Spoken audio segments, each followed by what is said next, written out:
Yes, but the first is कि how can we chemically analyze these compounds which are known as biomolecules. उसके बाद देखो primary and secondary metabolites क्या होते हैं. तो I have already discuss with you. Primary metabolites are the products of photosynthesis which are also known as photosynthates. Means these primary metabolites we are obtained by plants from their primary metabolic reactions. ठीक है. तो plants के अंदर होने वाली primary metabolic reactions कौन सी हैं? Photosynthesis है. तो फोटोसिंथेसिस के जो प्रोडक्ट्स हैं they are known as the photosynthates, और उन्हें हम दूसरे वर्ड्स में कहते हैं प्राइमरी मेटाबॉलिक प्रोडक्ट्स या primary metabolites. But in addition to primary metabolites, plants are also producing some of the secondary metabolic products, okay, which are not produced as a result of photosynthesis, but they are the certain chemical secretions by different parts of the plants. ठीक है. Plant के अलग अलग parts हैं, चाहे वो roots हैं, stems हैं या लीव्स हैं, उसमें से वो कहते हैं कि फोटोसिंथेट्स के अलावा certain other chemicals भी प्रोड्यूस होते हैं, and these chemicals they are playing a significant role in the defense mechanism of the plants. Because you know that plants cannot mobile in their habitats. Plant एक ही जगह fixed है और वो अपने habitat में move नहीं कर सकते. So they have to face so many challenges that are there in their habitat. ठीक है. उनको चाहे animals जो हैं browsing animals से अपने आप को protect करना है, या कोई भी उनकी habitat में adverse conditions हैं उनसे अपने आप को protect करना है, तो उसके लिए वो क्या प्रोड्यूस करते हैं? सेकेंडरी मेटाबोलाइट्स प्रोड्यूस करते हैं.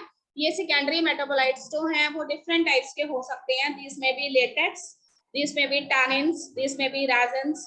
ठीक है. तो इस तरह के जो सिक्रेशंस हैं वो सारे सेकेंडरी मेटाबोलाइट्स में आ जाएंगे. बायो मैक्रोमोलेक्यूल टर्म किसके लिए यूज की गई है? तो बायो मैक्रोमोलेक्यूल्स टर्म जो है वो यूज की गई है ऐसे बायोमोलेक्यूल्स के लिए whose molecular weight is more than 10,000 daltons. ठीक है बेटे. तो इसके अंदर 4 आ जाते हैं, 4 बायोमोलेक्यूल्स आ जाते हैं, जिसमें फर्स्ट है polysaccharides which are known as the carbohydrates in your simple terms. Another is known as proteins. Proteins के लिए यहाँ पे वर्ड यूज किया गया है polypeptides. Poly means many, peptide means peptide linkages जिनके अंदर प्रेजेंट है. तो कौन है वो? प्रोटीन्स है. प्रोटीन्स के अलावा इसमें और क्या प्रेजेंट है? तो कहते हैं कि कार्बोहाइड्रेट प्रोटीन्स के अलावा जो है इसके अंदर जो है फैट्स भी आ जाते हैं जिनको हम लिपिड्स कहते हैं. ठीक है. वैसे लिपिड्स जो है it is an exceptional case because the molecular mass of the lipids it is not above 10,000 daltons. ये 1000 डाल्टन तक ही होता है. कि why this lipids they are present in this biomacromolecules, what is the reason behind this, that we will discuss with you. कि lipids जो है वो कैसे एक्सीडेंटली इनके साथ आ गए हुए हैं. ठीक है बेटे. तो इसमें हम 3 to 4 बायोमोलेक्यूल्स जो है उनके बारे में स्टडी करेंगे. फिर उसने आपको बताया है कि फर्स्ट टाइप जो है उसमें प्रोटीन्स आ जाते हैं. तो we are going to study here in detail about the different structures of the proteins. तो उसके अंदर प्रोटीन्स के प्राइमरी स्ट्रक्चर आ जाते हैं. Then we have secondary structure of proteins, and after secondary structure tertiary structure and quaternary structure of protein is also there. ठीक है. तो ये सारे केमिकल स्ट्रक्चर्स जो हैं उसमें किस तरह से अमाइनो एसिड्स अटैच्ड है, what is the arrangement of the amino acids and how the peptide bonds they linked these amino acids. अलग अलग स्ट्रक्चर्स में प्राइमरी है कि सेकेंडरी है, टर्शियरी है या क्वाaternary है. तो ये सारा हम इसमें आपको बताएंगे. पॉलीसैकेराइड्स के अंदर we are here going to tell you what the structure of the simplest and the complex type of carbohydrates. तो यहाँ पर आपको बताया जाएगा स्टार्च के बारे में, ठीक है, ग्लूकोज के बारे में and other different type of carbohydrates जिनमें कि कुछ हेटेरो एटम्स भी प्रेजेंट होते हैं. ठीक है. न्यूक्लिक एसिड टर्म किसके लिए यूज की गई है? तो this nucleic acids are generally the polynucleotides. तो we have very much familiar that nucleic acids में हमारे पास क्या आ जाते हैं? डीएनए एंड आरएनए आ जाते हैं. ठीक है बेटे. Which act as hereditary material in living systems. तो कहते हैं कि डीएनए और आरएनए जो है जिन बेसिक यूनिट से मिलकर बने हुए हैं they are known as the nucleotides. तो what is a nucleotide? Simply we define a nucleotide that it consist of 3 components. 3 चीजों से मिलकर बना है एक न्यूक्लियोटाइड. एक उसके अंदर क्या प्रेजेंट है? शुगर मॉलिक्यूल प्रेजेंट होता है. अगर हम डीएनए की बात करते हैं तो this sugar molecule is deoxyribose sugar. और अगर हम आरएनए की बात करते हैं तो ये शुगर कौन सा है? राइबोज शुगर है. ठीक है बेटे. पहली चीज क्या है? Sugar molecule. और शुगर मॉलिक्यूल के अलावा उसमें प्रेजेंट होते हैं हेटेरोसाइक्लिक कंपाउंड्स. और ये हेटेरोसाइक्लिक कंपाउंड्स जो हैं वो नाइट्रोजेनियस बेसेस होते हैं. तो डीएनए में 4 type of nitrogenous bases are present. These are adenine, thymine, guanine and cytosine. ठीक है बेटे. But in case of RNA, rest of the three bases are same. Adenine is there. उसके बाद guanine भी present होता है RNA में and cytosine भी present होता है. सिर्फ thymine की जगह पर RNA में क्या present है? Uracil present है. क्लियर है. तो दूसरा कंपोनेंट इसके अंदर हेट्रोसाइक्लिक रिंग होता है जो नाइट्रोजनियस बेसिस का होता है. तो when a heterocyclic ring it gets attached with the sugar molecule, the unit which is formed is known as nucleoside.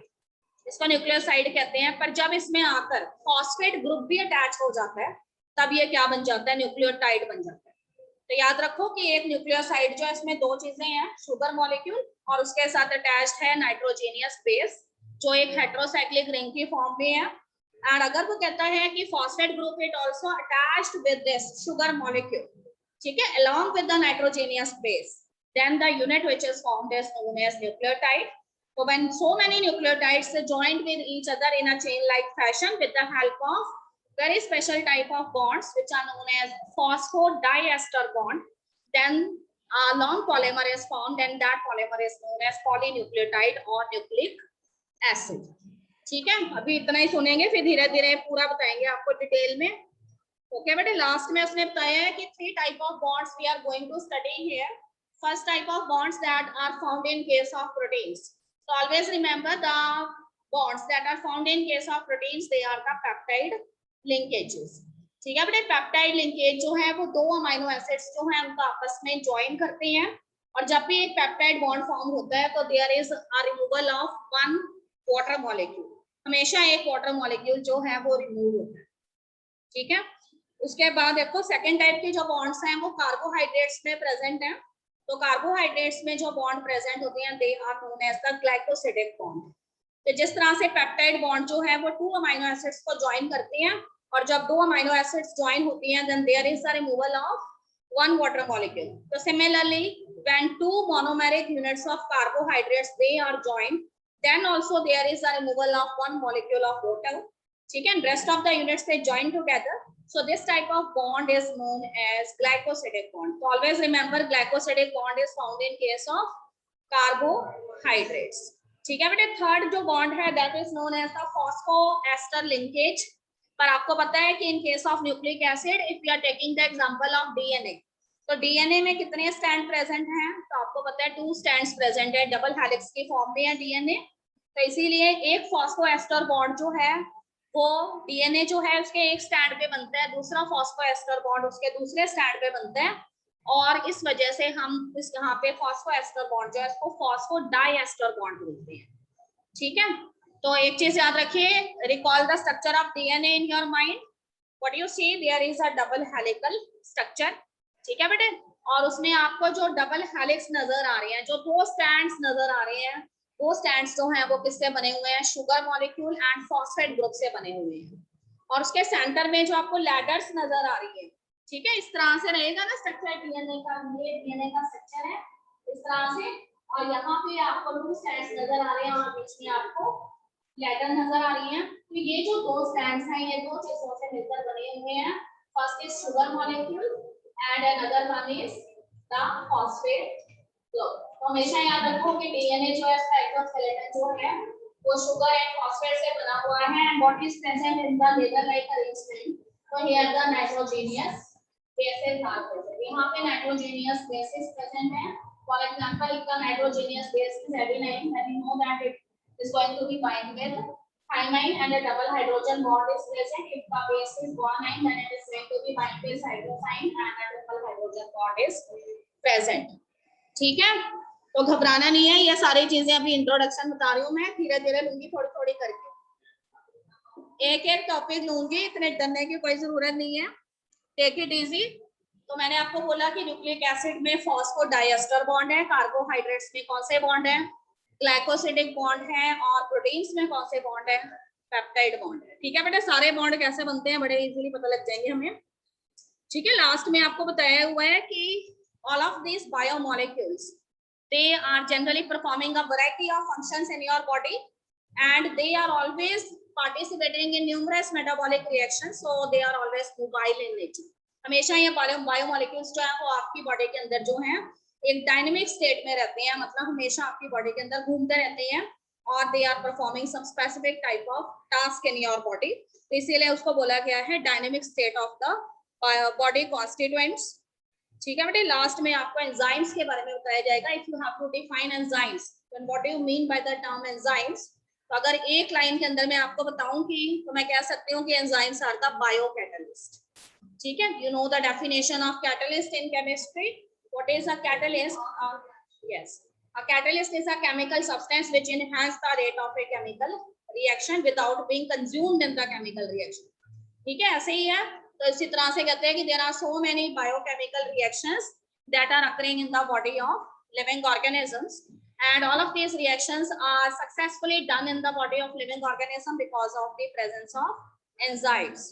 So those chemical reactions which generally take 2 to 3 years for its completion, by the action of enzymes they get completed within 2 to 3 seconds only. So such a role, incredible role is played by the enzymes in your body.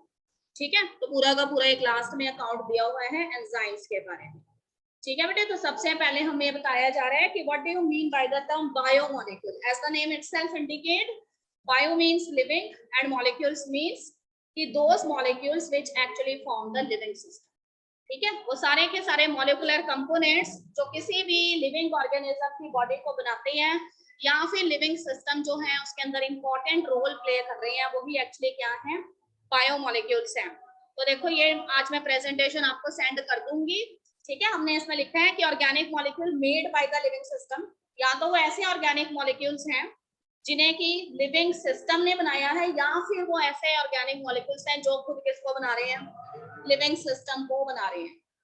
ठीक है, तो अगर मैं इन दोनों चीजों को एक साथ सोचूंगा, देखो आपको पता है कि there are so many metabolic reactions that are occurring in your body, and some of this reactions may be anabolic in nature and some are catabolic in nature.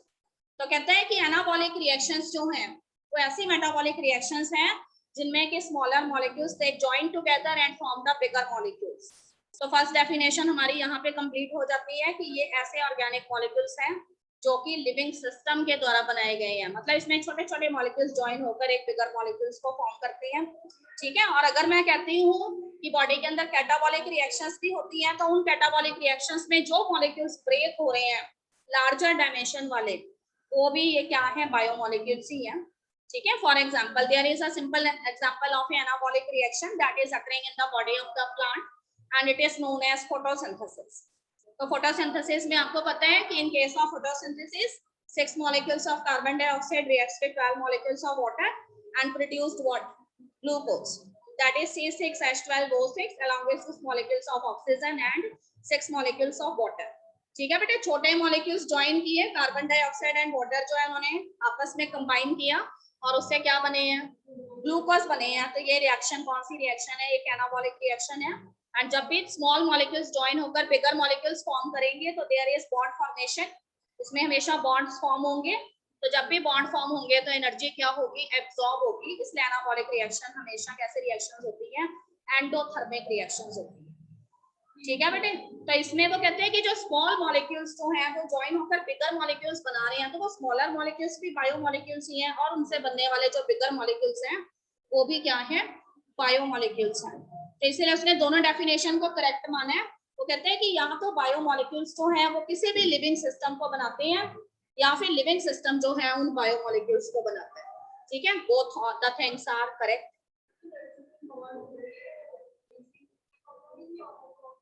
अगर बेटे कैटाबॉलिक रिएक्शन है तब एनर्जी इवॉल्व होनी है ना, अगर anabolic है तो वो एनर्जी यूज हो जानी है। हाँ, उसके अंदर यूज होगी पहले, ग्लूकोज तभी बनेगा, वो एंडोथर्मिक है। ठीक है, अगर रेस्पिरेशन का एग्जांपल दोगे तो वो फिर एक्सोथर्मिक है, और उसमें जो एनर्जी इवॉल्व होनी है आपको पता है वो एनर्जी किस फॉर्म में स्टोर हो जाएगी, नहीं वो एनर्जी जो है वो एटीपीज जो है वो स्टोर कर लेंगे, bit by bit energy release होती है, एक साथ नहीं निकलती, और वो सारी एनर्जी जो है वो स्टोर कर लेते हैं। ठीक है, और सेकंड पॉइंट हमने लिखा है कि दीज बायोमोलिक्यूल्स तो they consist of variety of elements, इसमें बहुत सारे एलिमेंट्स आते हैं, पर कहते हैं कि out of these elements 3 elements are the main constituent of these biomolecules, and these are carbon, hydrogen and oxygen. ठीक है, तो अगर मैं एक सिंपल सा एग्जांपल लेती हूँ बायोमोलिक्यूल का कि carbohydrate is the example of biomolecule, तो देखो कार्बोहाइड्रेट 3 एलिमेंट से मिलकर बना हुआ है, कार्बन, हाइड्रोजन एंड ऑक्सीजन। तो इसीलिए वो कहते हैं कि बायोमोलिक्यूल्स जो हैं वो किसी भी लिविंग सिस्टम जो है उसके इंफ्रास्ट्रक्चर को फॉर्म करते हैं, और उसमें वैसे तो सभी तरह के ऑर्गेनिक और इनऑर्गेनिक एलिमेंट्स और कंपाउंड्स आ जाते हैं, पर सबसे ज्यादा क्वांटिटी में उसमें सिर्फ 3 चीफ एलिमेंट्स प्रेजेंट हैं, और वो कार्बन, हाइड्रोजन एंड ऑक्सीजन।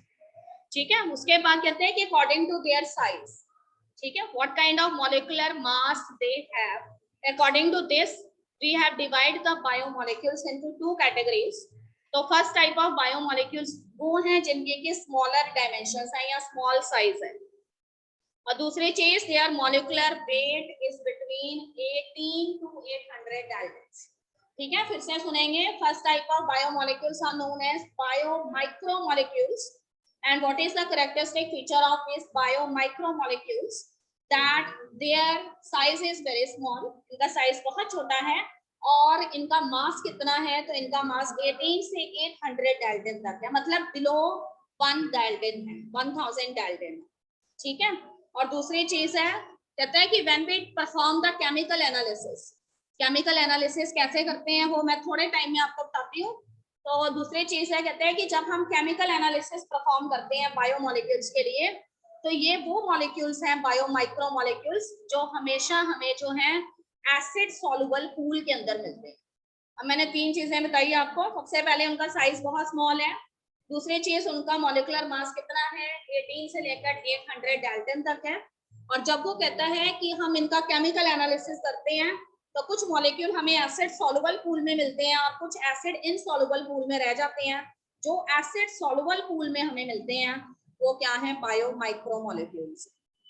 ठीक है बेटे, उसके दूसरी तरफ बायोमैक्रोमोलिक्यूल कौन से हैं, तो आपको पता है कि अगर उनका साइज स्मॉल है तो दिस मींस बायोमैक्रोमोलिक्यूल्स का साइज कैसा है, लार्जर साइज है। उनका मॉलिक्यूलर मास अगर 18 to 800 डाल्टन है, तो इनका मॉलिक्यूलर मास जो है वो बहुत ज्यादा है, 10,000 डाल्टन से भी ज्यादा। ठीक है बेटे, तीसरी चीज, अगर वो हमें एसिड सॉल्युबल पूल में मिलते हैं तो ये हमें एसिड इनसॉल्युबल पूल में मिलते हैं। ठीक है, क्लियर है। तो देखो माइक्रोमोलिक्यूल्स में बहुत सारे आ जाएंगे, दिस में भी minerals, gases, water, sugars, amino acids and nucleotides. मतलब जितने भी मैक्रोमोलिक्यूल्स है ना, उनके जो मोनोमेरिक यूनिट्स हैं वो सारे के सारे किसके अंदर आती हैं, माइक्रोमोलिक्यूल्स में आती हैं। और जो पॉलीमर्स हैं वो किसके अंदर आते हैं, मैक्रोमोलिक्यूल्स में। फॉर एग्जांपल कार्बोहाइड्रेट की स्मॉलेस्ट यूनिट्स जो हैं मोनोमेरिक यूनिट्स, वो माइक्रो में आ जाएंगी, और जब वो खूब सारी अटैच हो जाएंगी तो फिर वो पॉलीमर बनाएंगे, वो मैक्रो के अंदर आएंगे। तो मैक्रो में कार्बोहाइड्रेट्स, प्रोटीन्स, न्यूक्लिक एसिड्स और लिपिड्स आ जाते हैं, जिसमें से लिपिड्स जो हैं वो एक्सीडेंटली जो है वो बायोमैक्रोमोलिक्यूल में आ गई। ठीक है बेटे, ये चीज क्लियर है। डेफिनेशन में देखो हमने क्या लिखा है कि those molecules which form the body of any living organisms, or those molecules or chemicals which are present in any living system and are the important part of their structure as well as the constituents of various biochemical reactions that are occurring in the body। ठीक है, अब फिर से समझा रही हूँ। मैंने आपको कहा कि ये ऐसे मॉलिक्यूल्स हैं जो किसी भी लिविंग ऑर्गेनिज्म की बॉडी को फॉर्म करते हैं। सिर्फ लिविंग ऑर्गेनिज्म जो है उसकी बॉडी जो है उसी को फॉर्म नहीं करते, उस लिविंग ऑर्गेनिज्म जो है उसके स्ट्रक्चरल कंपोनेंट भी हैं। मतलब कोई भी सेल ऑर्गेनेल अगर है तो उसके स्ट्रक्चर को बनाने वाले मॉलिक्यूल्स भी यही हैं, और उस पर्टिकुलर सेल ऑर्गेनेल के अंदर होने वाली जितनी भी केमिकल रिएक्शंस हैं उनके अंदर भी सिर्फ और सिर्फ क्या करती हैं, यही पार्टिसिपेट करती हैं। ठीक है, so they form the body of the living system. Along with this they are also forming the structure of the living system as well as they are also important component of the chemical reactions that are occurring inside the living system। तो कहते हैं कि broadly they are divided into 2 categories। some of the biomolecules they are organic in nature। the word organic is always used for carbon compounds। ठीक है बेटे, तो कहते हैं कि एक तरफ जो है ये कार्बन या कार्बन के कंपाउंड्स हैं, और इसी के साथ सिर्फ ये ऑर्गेनिक ही नहीं है, इनके अंदर कुछ इनऑर्गेनिक सब्सटेंसेस भी आ जाते हैं। मतलब कार्बन के अलावा जो है कोई दूसरे एलिमेंट्स जो हैं वो भी इसमें प्रेजेंट है। ठीक है, तो number of elements that comes under this biomolecules. तो इससे पहले कि हम आगे बढ़े, तो देखो इंट्रोडक्शन में आपकी बुक में क्या बताया हुआ है कि when you see the living organisms that are present in your surrounding, then you always come with a very special type of feeling about these living organisms that they are diverse with each other. ठीक है, इनके अंदर क्या है, बहुत ज्यादा diversity है. हर एक लिविंग ऑर्गेनिज्म जो है वो दूसरे लिविंग ऑर्गेनिज्म से आपको कैसा लगता है, डिफरेंट लगता है, उनमें डाइवर्सिटी है. तो कहते हैं कि if we perform the chemical analysis by taking any of the plant tissue और एनिमल टिश्यू, ठीक है, हमने क्या किया, कोई भी प्लांट टिश्यू ले लिया, कोई भी प्लांट का पार्ट ले लिया, या फिर आपने क्या किया है, कोई भी एनिमल का पार्ट ले लिया है. प्लांट पार्ट के अंदर आप कोई भी लीफ उठा सकते हैं, कोई रूट ले सकते हैं. ठीक है, एनिमल जो पार्ट है उसके अंदर आप एनिमल का कोई भी ऑर्गन ले सकते हैं, इट मे बी लीवर. अब आपने क्या किया, जो भी आपने प्लांट टिश्यू या एनिमल टिश्यू लिया है, then we have to grind that particular plant part और animal tissue by adding an organic acid, and here the organic acid which we used is trichloroacetic acid. ठीक है, सारा कुछ लिखा हुआ है सेक्शन नंबर 9.1 के अंदर. तो उसमें देखो कहते हैं कि ट्राइक्लोरोएसिटिक एसिड हम एक टेस्ट ट्यूब में डाल लेते हैं और उसके बाद उसमें ग्राइंड करके हमने क्या डालना है, प्लांट टिश्यू या फिर कोई भी एनिमल पार्ट जो है आप यूज कर रहे हो, चाहे लीवर है प्लांट टिश्यू में, इट में बी लीफ और रूट. ठीक है, तो जब आपने अच्छे से उसकी ग्राइंडिंग कर ली ट्राइक्लोरोएसिटिक एसिड में, और उसके बाद जो है जब आप उसको क्या करेंगे, फिल्टर करेंगे. तो फिल्टर करने के बाद आपको कुछ ऐसे सब्सटेंसेस हैं जो फिल्टर करने के बाद फिल्टर पेपर से नीचे जाके बीकर के अंदर इकट्ठे होते हुए नजर आएंगे. जो बीकर के अंदर इकट्ठा हो गए हैं, they constitutes the acid soluble pool. ठीक है, और जो ऊपर रह गए हैं फिल्टर पेपर में, जो कि फिल्टर पेपर में से पास नहीं हुए हैं, जो रिटेंटेड हैं, ठीक है, फिल्ट्रेट नहीं है, वो किसको कॉन्स्टिट्यूट कर रहे हैं, एसिड इनसॉल्युबल पूल को डेजिग्नेट कर रहे हैं. ठीक है, तो हमने क्या किया, कोई भी एक बड़ा सा वेसल ले लिया और उसमें हमने क्या डाली है, ट्राइक्लोरोएसिटिक एसिड डाली, और उसके बाद उसमें एनिमल टिश्यू या फिर प्लांट टिश्यू डाल दिया, फिर उसकी ग्राइंडिंग कर ली with the help of pestle and mortar. ठीक है, पेस्टल मोटर जो है वो नॉर्मल हैंड से ऑपरेट करने वाला वेसल है, या फिर एक ग्राइंडर में आपने उसको ग्राइंड कर लिया है ट्राइक्लोरोएसिटिक एसिड डाल के, फिर उसको छान लिया है. छानने के बाद in the beaker what you find the filtrate, और ऊपर आपको क्या मिला है, रिटेंटेड मिला है. जो फिल्ट्रेट आपने बीकर के अंदर कलेक्ट किया है that is known as the acid soluble pool, और जो आपको रिटेंटेड मिला है फिल्टर पेपर में that is known as the acid insoluble pool. ठीक है बेटे, तो कहते हैं कि when we do the chemical extraction of the substances from the acid soluble pool and the acid insoluble pool, we find variety of biomolecules.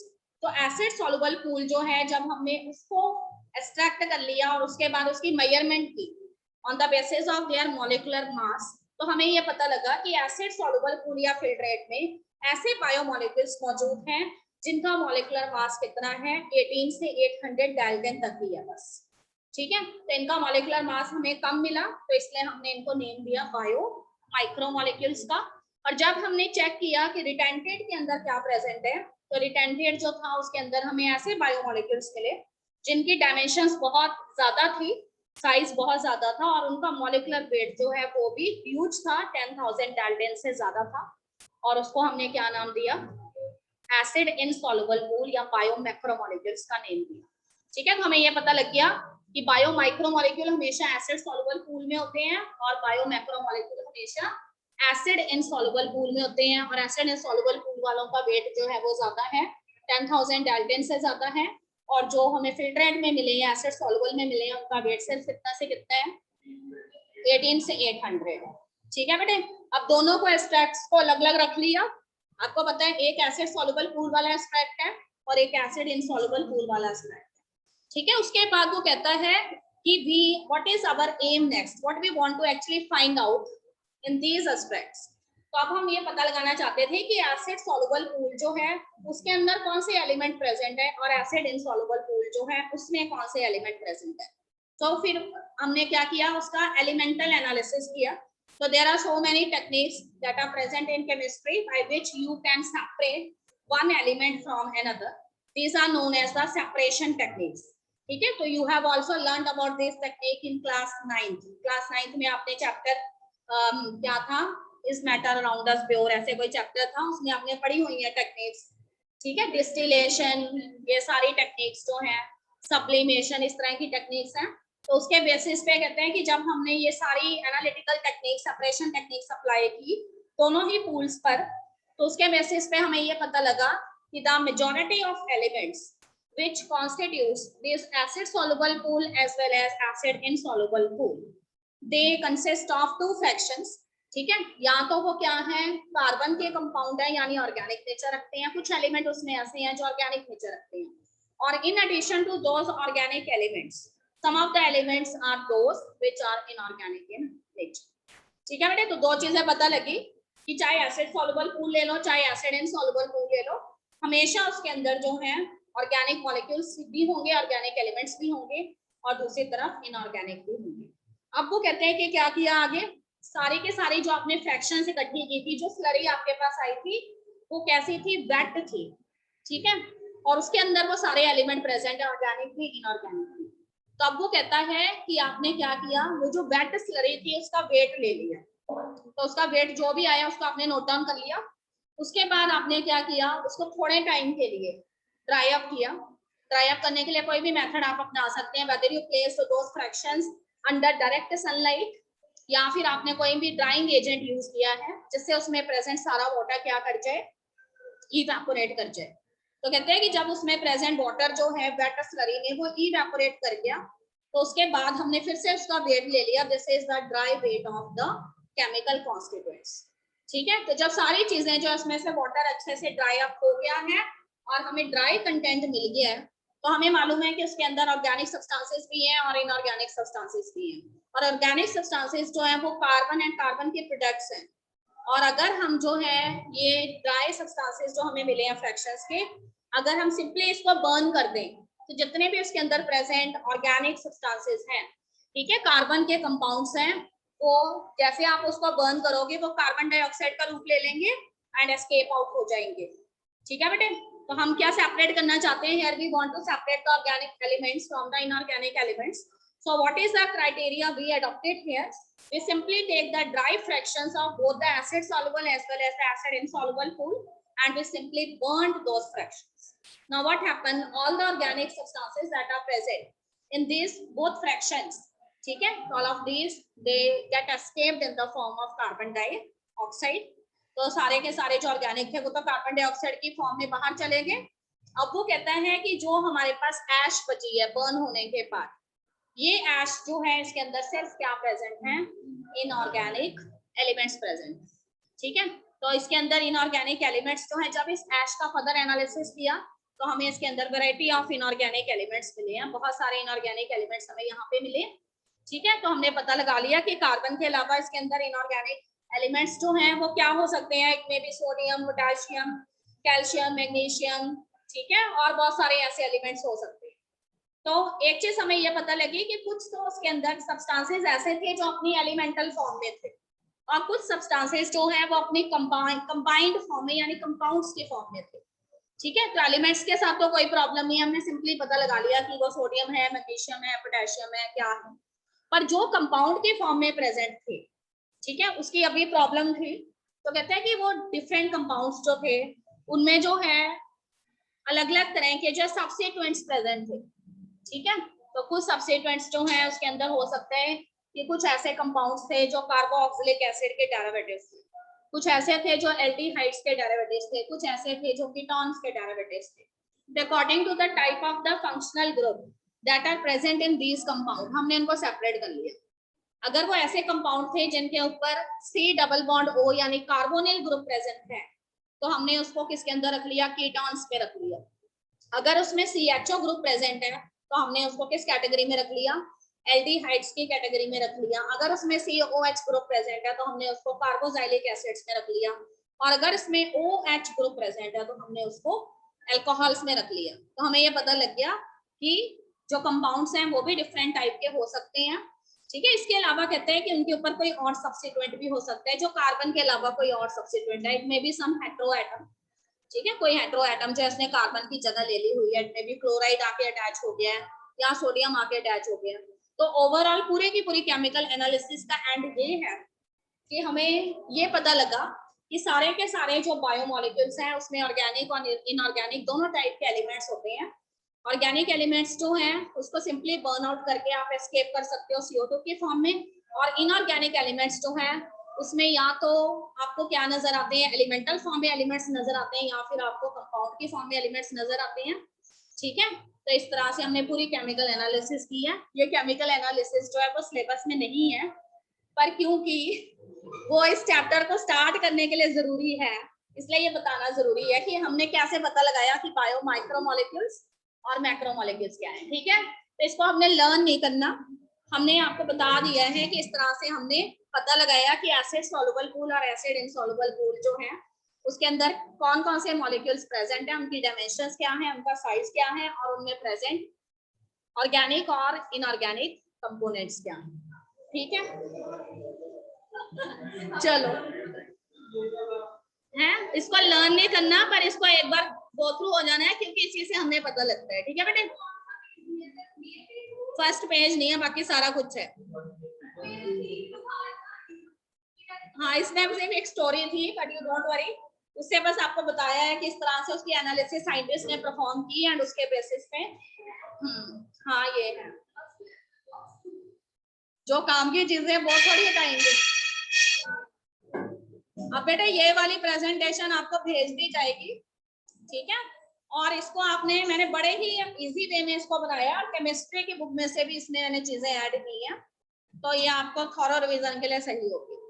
ठीक है, दो students who are sitting online, तो we are taking the next period as practical period. बेटे उसकी recording देख लेंगे, आपको भेज देंगे, आपने उस टाइम पे अपना बायो का कुछ भी पढ़ लेना। ठीक है,